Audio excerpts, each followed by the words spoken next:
Welcome to the latest Make and Market webinar. I'm Lawrence Chapman, content lead here at Axon Garside. In today's digital age, a strong online presence is paramount for businesses all across all sectors, but specifically manufacturing. However, a well-crafted website isn't just a visual storefront for your manufacturing business. It's a powerful tool that can streamline operations, enhance customer engagement, and drive substantial growth. To discuss this topic, I'm thrilled to welcome Axon Garside's Head of UI and UX, Chris Dunkerley, who will be sharing his expert insights on the blueprint effectively for building an effective manufacturing website. So thanks so much for joining me, Chris. Yeah, thanks, Lawrence. Nice to see you again. So I say that like, I don't see you every day, which obviously I do. But yeah, so do you want me to do a short introduction? Yeah, sure. And if you tell the viewers, what your role is here at Axon Garside and, what your experience is really. Yeah, cool. Yeah. So I've been in the creative sector I was thinking about this morning, for 20 years. 2004 I started in the sector.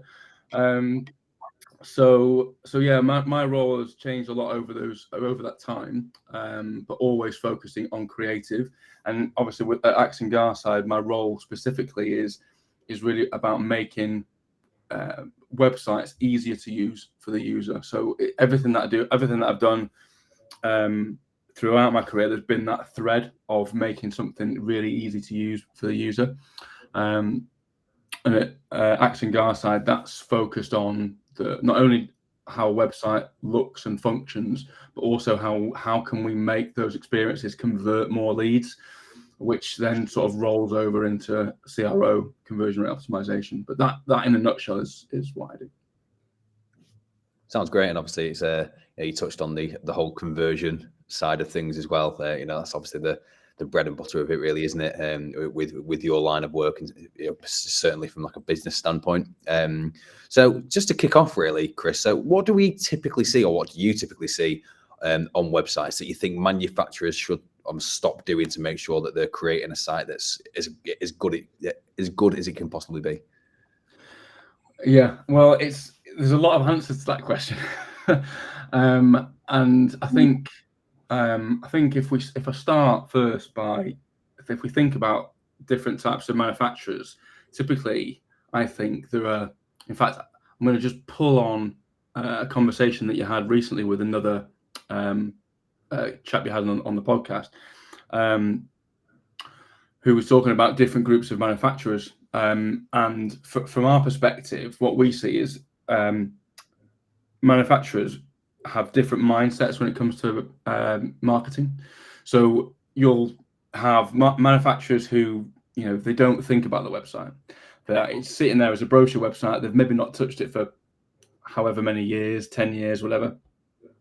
And that it might not be probably isn't an active part of their lead gen strategy. Then on the other end of the spectrum, you've got manufacturers who are all over marketing. So they've got strategies that are working. They might be working with agencies. They'll have an in-house team. And the website will be a key part of what they do to generate leads. And then I think you'll also have a group of people in the middle who are sort of, in no man's land. They might have had some bad experiences in the past. They're not convinced by... they don't maybe see the potential of really leveraging the website to the best of their ability, the best of their potential. And so when your question about, can you just repeat that question again for me? Yeah, sure. So it was just a case of what do you typically see on websites? Almost like common mistakes, really, Chris, that you see manufacturers making that they really ought to kind of put to one side and almost put in the room 101 of website design, really. Yeah. And so thank you. So really, I think the answer will change depending on which type of business you're talking about. But in general, there are some common barriers that you see, like choices online. And as I said, there are a lot, but I'll just try and keep to the top, maybe the top three.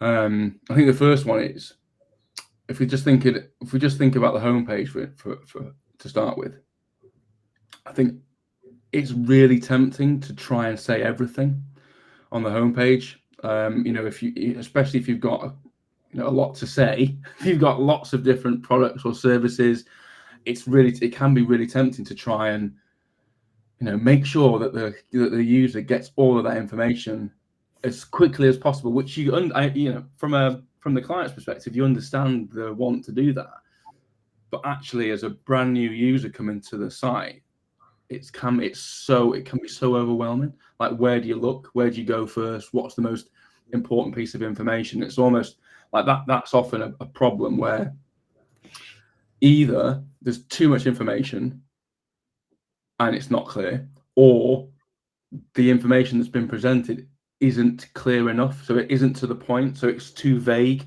Like if you're looking at a homepage of a website and you don't understand what they do, within 5, 6 seconds, then there's work to be done really on what the information that you're presenting to the user. Yeah, sure. I guess it's just to kind of interject. Sorry, Chris. It's almost a case of just striking the happy medium, right, in terms of how much content you're including on the page. I know exactly what you mean. I've seen so many websites or so many homepages where I've turned up, visited, landed on the page, and there is just a barrage of copy, and it's just almost a little bit overwhelming. But then on the other flip side of the coin, it's almost like, well, you strip it back, and it can be a case of just not having any sort of idea what's going on. So totally understand from a personal standpoint where you're coming from.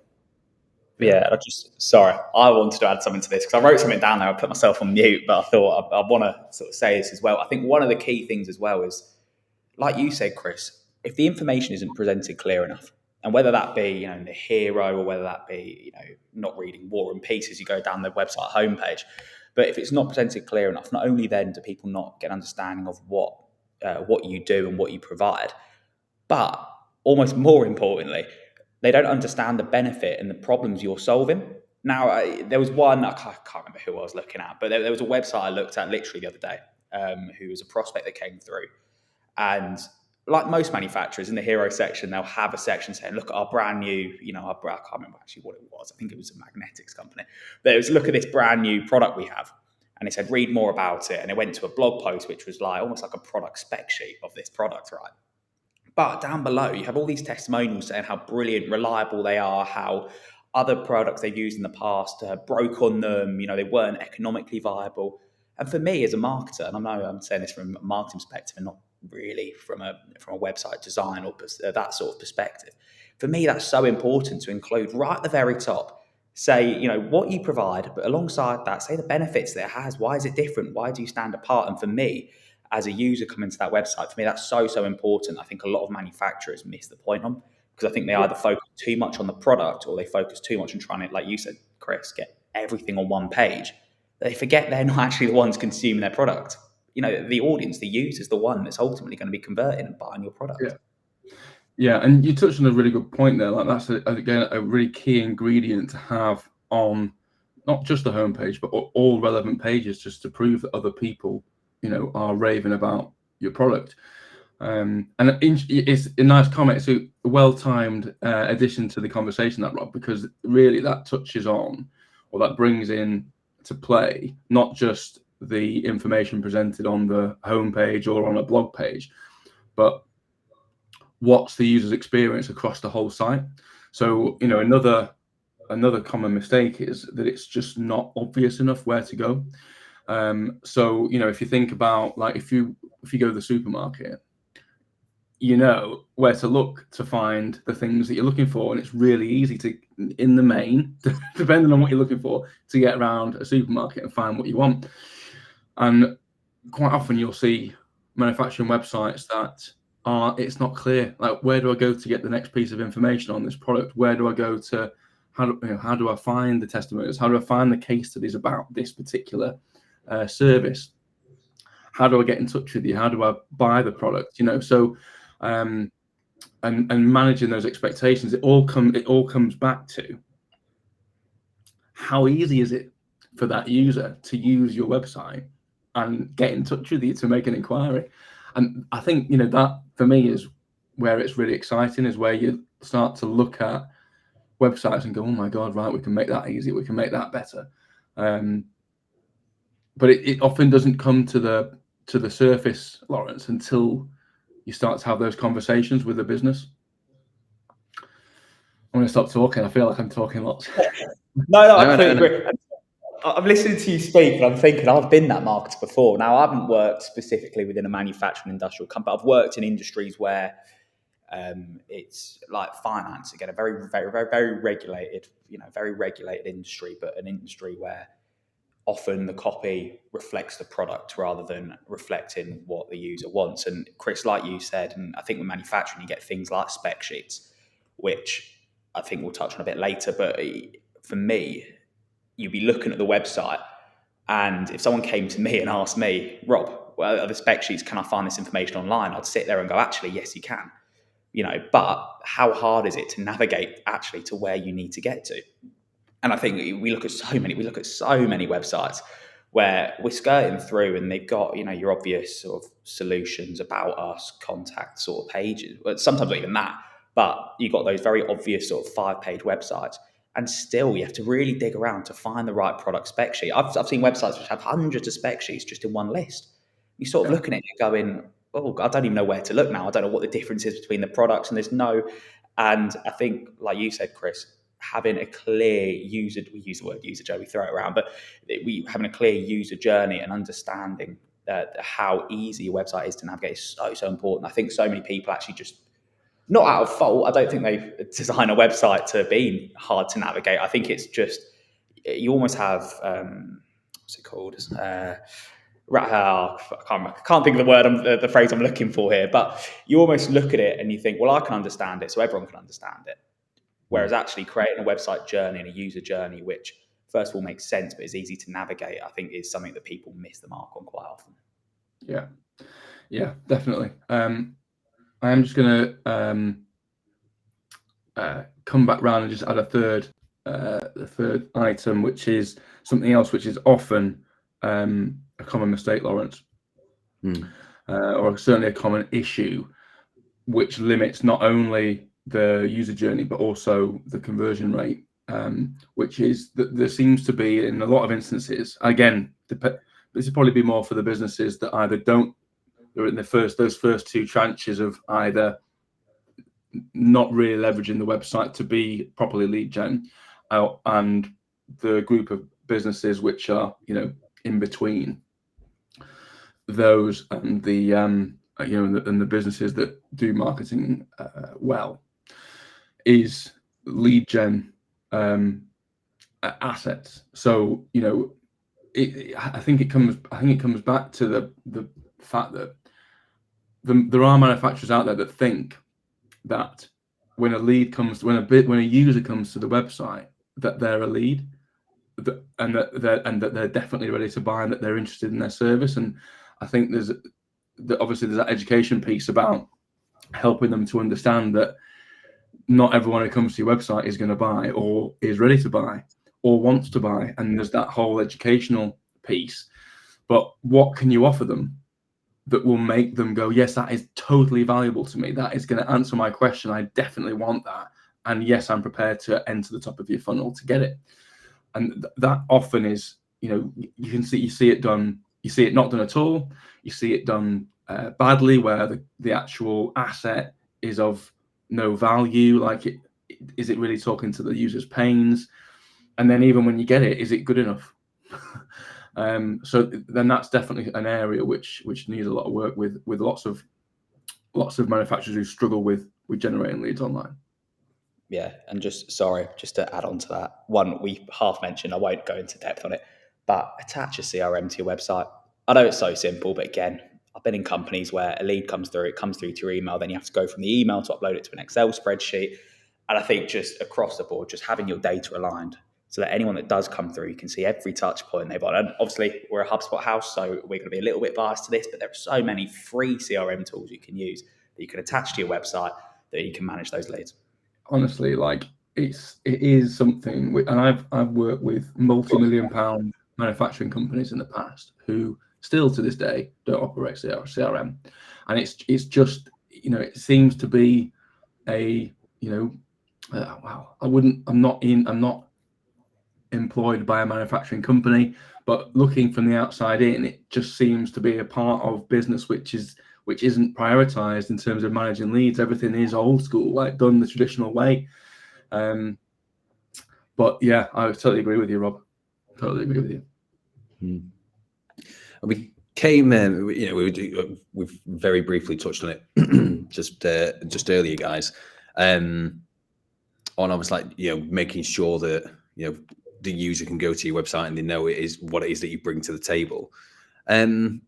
Chris, why is it almost essential to shift the focus from highlighting product features to almost like emphasizing product benefits? Oftentimes, companies do kind of fall into the trap of almost like screaming about like all the the latest features that they have. How can manufacturers kind of communicate the benefits that they bring to the fore to their audience? Because as a consumer, obviously it's almost like an inherent part of being a consumer. You want to know how it's going to benefit yourself. It's only natural. So how can manufacturers approach their website design to help them do that? Yeah, I think the first thing is to remember that for any manufacturers listening, that as Lawrence is talking about consumer behavior, that still applies to your B2B users that are coming to your website. Ultimately, they're still humans. They're still people. They are still consumers of your content. And I think a really easy way, is it easy? I don't know, but a really effective way is to think about the pains that the user has. So when, I know we talk about user customer personas all the time. Who are the people that we're selling to? I've worked with manufacturing businesses who, I remember once I worked with a company and they make bin lorries, and I said to the marketing director, I said, if we were to put all of your key clients in a room, like what would they all look like? Because I was trying to get a picture of their the demographic of their target audience. And he just said the most succinct statement I've ever heard for that question, which was overweight and bald. Like men, overweight, bald, like that's it. It's like, right, good. Well, we know who we're dealing with. But I'm like, that's and equally, I've worked with businesses where they go, "Oh my God, we can't tell you that because it's so diverse." But understanding the person that you're talking to, and what pains they've got with the solution that they're currently using is key, because it suddenly makes those features make sense by adding. You've got this pain. We've got this. Solve this pain with this solution, and then suddenly the feature makes sense. Yeah, it's like it comes back all the time to it's just making it really easy for that user, where they can land on the website, they can understand the pain they can see, they recognize the pain. Yes, oh my God, I've got that pain. You can fix that, right? How? Like this. Oh, right, brilliant. Here are some of the customers that said the same thing. Oh, fantastic, right? It's just easier than here's 10 features to a product which you may or may not know about. Yeah, I think it's almost like I think quite oftentimes people almost undervalue the strength of social proof, and it immediate often from my perspective anyway. If I'm going to a website and I've got website A and it's just jam packed full of features, and then I've got website B and it's got that social proof to support and back up the effectiveness, I'll be drawn to website B every time, because I just like seeing the outcome in black and white. Right, Rob? I just to add on to what you've both said there, I think one of the things, obviously I'm coming from a marketing background on this, but one of the things we often see is people come to us and go, oh, we haven't focused on our website, we haven't focused on our marketing because it hasn't worked for us. And I know we're sort of touching on this. I know there's a question on it later on in the webinar, but I think for me, that's one of the number one reasons. That's why I'd like to say I'm an advocate for position, but it's, for me, you see so many of these just focus on just the features. And for me, if we're talking about the literal blueprint of a manufacturing website, that should be first and foremost, is talk about your social proof, talk about the benefits. And just to sort of add on to what Chris was saying earlier on about, actually crafting your messaging and crafting your website based on the pains of your consumer. The way to do that, talk to the customers. What do they want to see? What pains do they have? What challenges are you solving for them? And from that, you can then focus on what your key drivers are for people coming, using your product in your business. Because it has been, manufacturing has one of the highest churn rates. Across industry wide, we've seen that, it's a really high churn rate. So communicating that right at the very start, from the first engagement, setting the expectations of what pains you're solving from them using your product is so important. And I think that for me, and I've sort of stolen someone's thunder on that one. I've seen the note written down, but that for me is why so many people don't value this and don't value their website or their marketing, because, and they say it doesn't work. It's because actually you just focus on what your product does as opposed to what problems it's solving. Yeah, that's a really valuable point about when you mention churn. I think it almost relates to any business really, not just manufacturing. I think it's really important not to lose sight of the fact that there's been so much research that's been conducted that's highlighted it's easier to retain customers than to re-engage churned customers. So once you've got them on board, nurture them and look after them, wrap them up in cotton wool, and obviously your website plays a massive part in getting them on board in the first place. And that as well goes back to what Rob was saying about having CRM, because if you've got CRM, you can do that so much more easily than you can if all your clients are in silos or in different parts of the business with no thread of what the left hand is doing versus what the right hand is doing. Yeah, absolutely. And a huge part of attracting the customers, prospects, and converting those prospects in the first place, Chris, it kind of boils down to making sure that you're clearly demonstrating what your value proposition is. Obviously, manufacturing, it's such a competitive space. You need to stand out. It's not easy, but you can make it easier by communicating why your company is, stands out, above your competitors. And your shop, so your website, I know it's a massive cliche, but it is your shop window. So how can manufacturers create a site that really effectively demonstrates their value proposition and grabs the attention of the prospects at the first instance? I think one of the hardest first steps is really to work out what it is that they do and be able to say it very, very succinctly. And I think one of the challenges I think we've all seen working with manufacturers, not just manufacturers actually, this problem goes across all different types of businesses, is when you ask a business, right, well, what makes you special then? And you get answers typically that anyone could say. Things like, oh, we have a fantastic customer service, or we have a brilliant after sales department, or whatever it is. We have a brilliant warehousing footprint, or our team care. Like, who cares? Who gives a shit? Because anyone can say that. And it's when working with businesses, helping them to boil down exactly what it is that nobody else can say in their sector. That is a value proposition. Not, we make things really well, we make them better than everybody else ever makes them. And, we're brilliant value for money, and we care, and we have great customer services. So that's not a value proposition. And that process in and of itself is quite challenging for businesses because it's alien. It's a different way of looking at what it is that they do. But if businesses can think objectively about that and really scrutinize their own value proposition, which obviously comes from the definition of what it is that they do and for whom, then suddenly that's like the secret ingredient.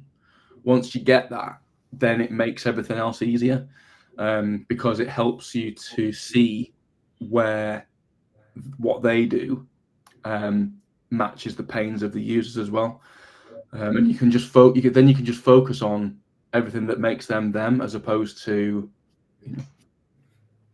information which is a bit more like broad brush. Does that make sense? It does from my Yeah, end. absolutely. Yeah. And in terms of website architecture as well, obviously plays a huge part of design, or website design, as you well know, Chris. So what role does it play specifically, and how can website architecture be used by manufacturers to really engage their audience? Well, it's a big topic actually, and I think if our colleague Will, if he was here, he'd have a lot to say about user journeys and planning user journeys, which is a whole other topic, as you know. But in terms of creating that site architecture, again, it comes back to this theme, if you like, that a user needs to know how to use the website that they're on without someone standing next to them saying, you go here to find this. If you just go up there to that option, you'll find this information in there. So it needs to be really intuitive. And so in order to create that site architecture, you need to understand what is it that those users are struggling with, what they're looking for, and what information is most relevant to them to help to get to the decision that we want them to make, which is either putting us in a pile of possible suppliers or putting us in a pile of suppliers that aren't suitable. Does that make sense? Yeah. So when you look at a navigation of a website, it should, I think, firstly, it should complement what the value proposition is. So if you in your mind, psychologically, if you land on a website, you'll see what they do, there'll be a value proposition, and then you'll look at the navigation, and really you're seeking clarity that you're in the right place. Like this is a website that sells pipes.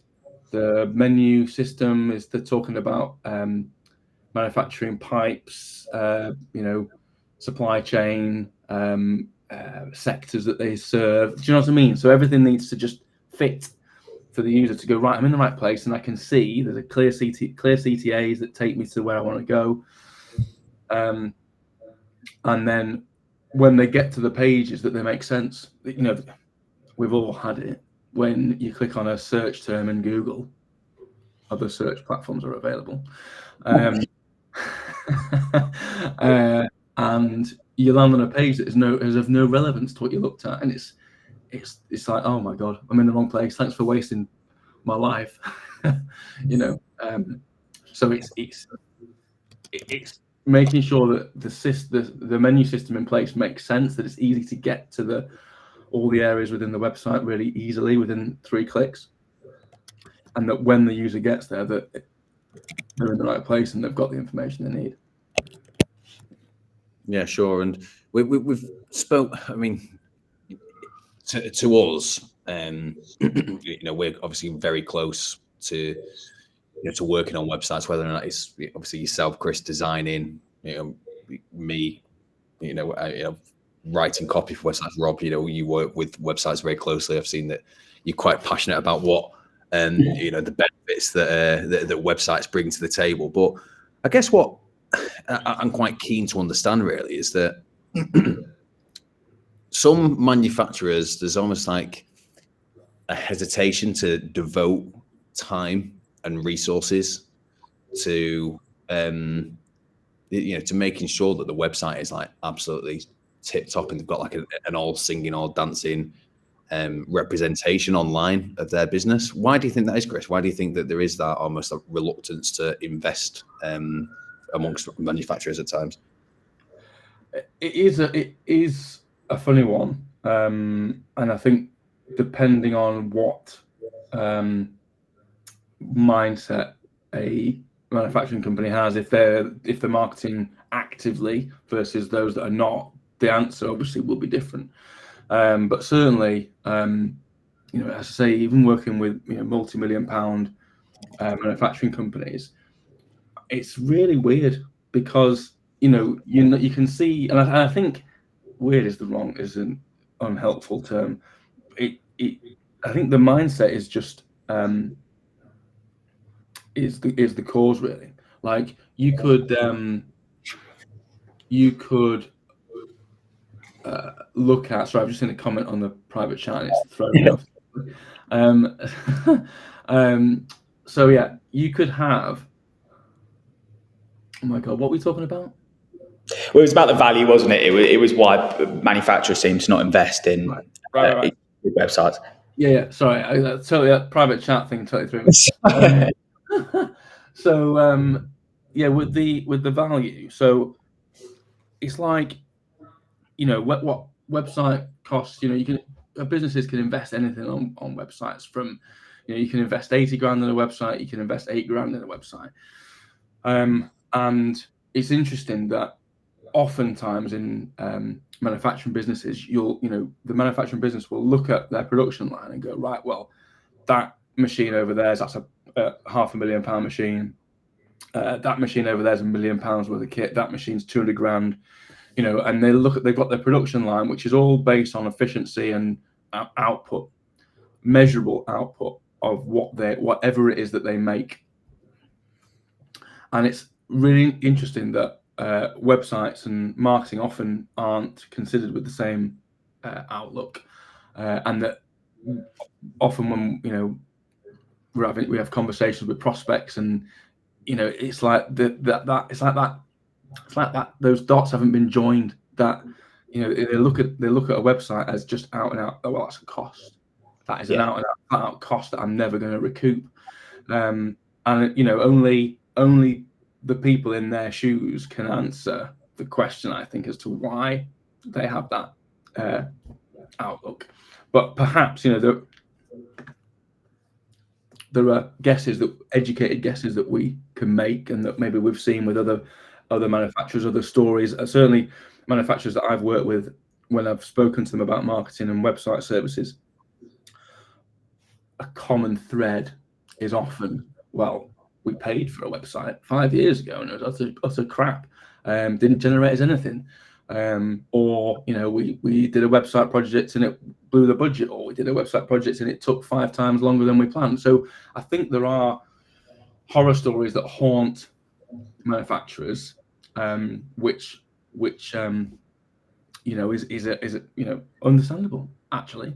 But then at the same time, it's just helping, I think, being able to demonstrate the difference between a website that's sitting there doing nothing versus a website that's done well, and what the differences are, and actually how it generates leads, and how it makes sales easier, how it makes customer loyalty better, and nurturing as well. The incomparable products, really. But ultimately, that it's almost like the website should be the first machine on the production line, really.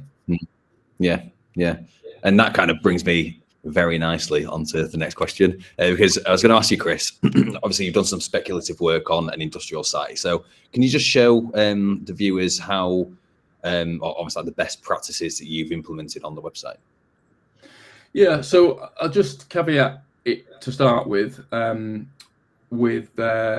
was an unsolicited piece of work, so we just for the purposes of this session, really, we went online, we looked at some different manufacturers that would sort of sit in those two starter groups, either a website that maybe isn't being leveraged well enough for lead generation.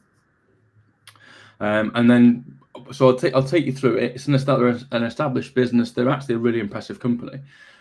But I'll just talk to you about some of the issues on the homepage only, and then I'll show you how, well, our version basically. Now, let me just share my screen. I'm just conscious of time. I do have another call in 9 minutes, so I will be as brief as I can. It's good. It's like motivational to the point, you know. So this is A&A Electrical. You know, as I say, established business. You know, like obviously been in business a long time. You'll see as we go through how that's backed up. So going back to what we were saying before, they've got a good navigation because you can see what they do: lift and electrical, lift and electrical, lighting, escalators, right, fine. 30,000 lines stocked. Scroll down. This is where it starts to fade a little bit. So you can see they've got a product. So you can read more on the product. To the massive CTAs really, but these just goes to a PDF page, and that goes to the general contact us page. Then you got a bit about integrity and the different components that they have. This section, what's it for? I think it's talking about a product, new product that they do. Goes to a PDF. Then you've got some little sections about different services that they have. You've got some product guides. Really amazing. This is an amazing piece of information. 30,000 product lines, 55,000 square foot stock, 38 years of trading, and 640 suppliers. Like, that is too far down the page. Yeah. Then you've got another product guide, another product. So this is another good example of loads of products being pushed and ideas being pushed on the page. They got the trade counter. Brilliant. So all these ideas being pushed on the page, but no real structure. That makes sense. So if I just move to this tab, so this is sort of our redesigned version of it, just to simplify it, make things a bit more legible. So actually, you'll see we've not touched the navigation because it's a good structure, but the contact details at the top are clearer. We've got a clearer proposition of what they do. Lift and electrical component manufacturers and distributors, and then you've got a nice little summary of why we should stand up and pay attention. World's leading manufacturers, and then a link that would go to allow you to explore products. And then you've got this section here, which is pulling up information that was previously hidden on the page, giving users a bit of extra information at that top level. These are some of the brands that they supply. So again, this kind of connects back in a way to the social proof conversation we were having, which from doing our research, looking at the sorts of businesses that they would supply, this is key. And then we've just condensed those really big blocky offers. We've just condensed those down into an easy module where you've got new releases that people can request a call to learn more information about. Or again, you could change this to, go to a specific contact us page, which is just about that product. But the key here is about making it unique to each thing. These shouldn't go to generic pages. It should be specific to that proposition. Feature pulling out that key information that we found. And then you've got, again, industry-leading customer service and support with everything just together. Easy to navigate. WhatsApp for service information, call and collect service, trade counter. And then you've got all the product guides together as well. So you can go to a product guide section and have those, or download them separately. And then, of course, your form requirement at the bottom for people to inquire. Now, if we just jump back to this page, you can see the contrast. But also, on their existing page, you can't actually submit an inquiry on the homepage. which again is another common error that we see. It's not an error, it's just an oversight.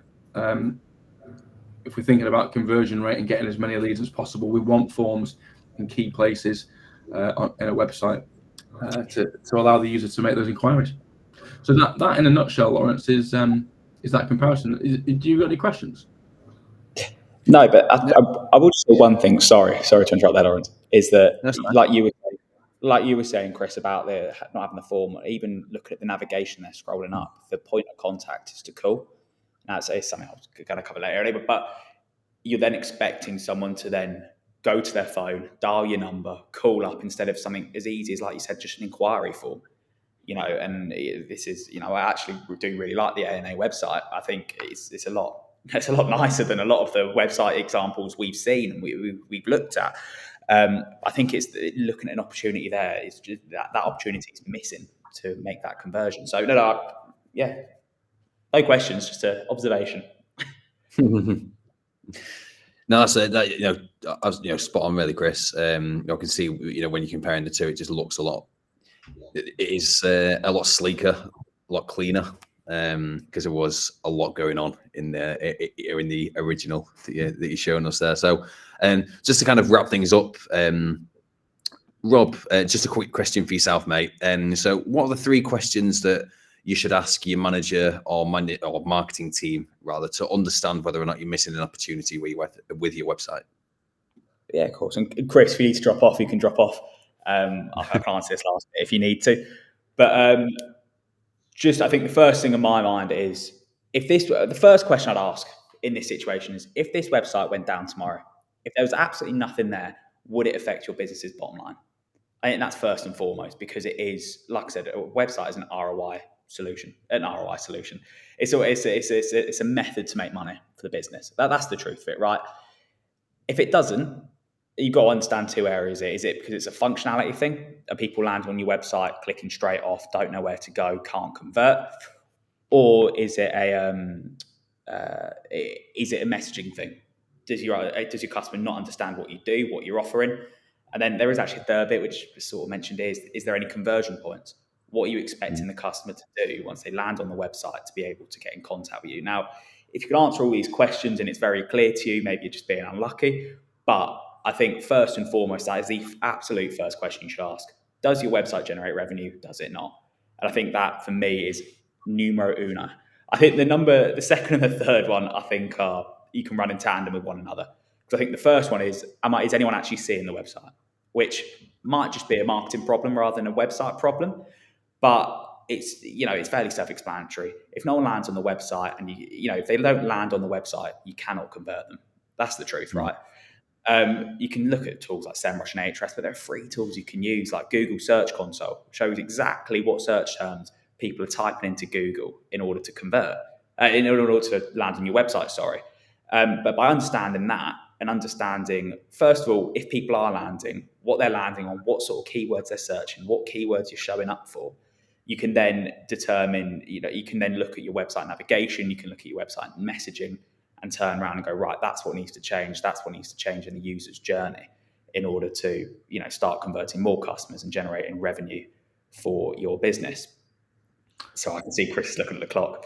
Yeah, I am going to drop off now, but thanks for having me. Good talking to you both on this. Cheers. Thank you, Chris. Right. See you later. Bye-bye. Cheers. So, sorry, just finishing off that question. I think, by understanding that, you can understand why people come to your website, and therefore you can craft an appropriate user journey based on that. And consequently, if people aren't coming to your website, you can sort of look at it and go, right, that's where we need to focus. Our focus needs to be on marketing, creating credible content that's going to sit on our website and come up when people search for the type of product you have or the type of industry you're in. And running in tandem with that question is, the third question is, what are they doing when they're on your site?